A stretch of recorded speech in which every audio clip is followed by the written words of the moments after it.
Meteorologist Howard Manges, who joins us with a look at your first alert weather forecast. Yeah, definitely a changeable day here. We had some early morning rain showers that came in, then we got into some sunshine for the afternoon, and now we're back into the clouds and waiting for maybe some additional showers. Let's take a look at what's going on. We're going to see a cold front come in.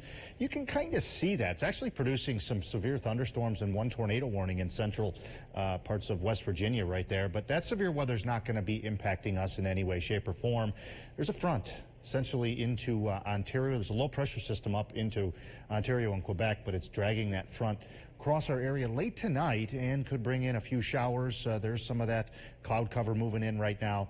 But you'll notice, look into western New York. There's just not a lot there. So it appears to be, this system appears to be moisture starved. So rain is certainly not guaranteed later tonight into the early overnight. However, later this week it is. Shower chance later tonight.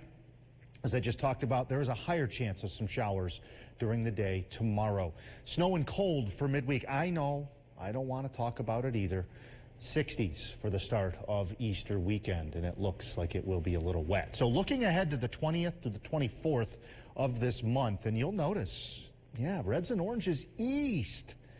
What does that mean? Well, we're trending toward above average temperatures. So yes, we'll get a couple cold days here and there, but looking at that 5-day window there, yeah, we're trending above average. So maybe some hope. But I mentioned Saturday. High chance of rain. Looks like another front could cross the area. And the chance of rain on Saturday, it won't be as raw as it was last Saturday, a couple days ago, but I think it could be as wet.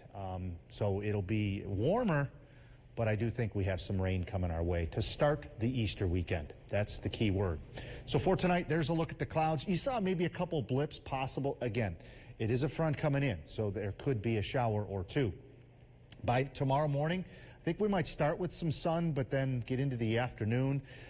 We have that, what I like to call self-destructive sunshine. You get some sun, and then the instability that builds because the sun is pretty strong this time of year. It bubbles that air up, and the cold air above us produces the clouds, the dark clouds and the scattered shower activity. So I think tomorrow is one of those days where you have dark clouds, maybe a downpour, maybe a rumble of thunder. Then 15 minutes later, you're looking at, you know, bright sunshine. So it's just a changeable day tomorrow. Then tomorrow night, we're going to change for the, for the blue stuff or the white stuff. We do have some snow coming in Tuesday night into Wednesday morning. A little bit of lake effect. Now, I don't think there's any significant accumulations, but there certainly could be some, minor accumulations overnight, especially into Wednesday morning. Now, Wednesday afternoon, still cold and still northwest winds, so there could be some lake snow still going there. But notice the difference there. It might be mixing with a little bit of rain shower activity. So couple unsettled, I guess, days and unsteady over the next couple days. Tonight, we're still in the 50s, so we'll drop back into the 40s by daybreak. Midday tomorrow, we're in the anywhere from upper 40s to mid 50s.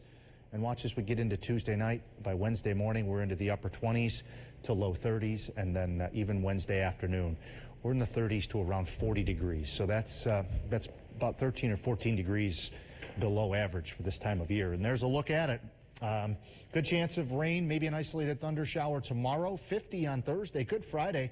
Maybe a few showers around, still mild. Saturday, warm, maybe a thunderstorm, as I mentioned, with some rain. All right, thanks, Howard. The Greater Binghamton Sports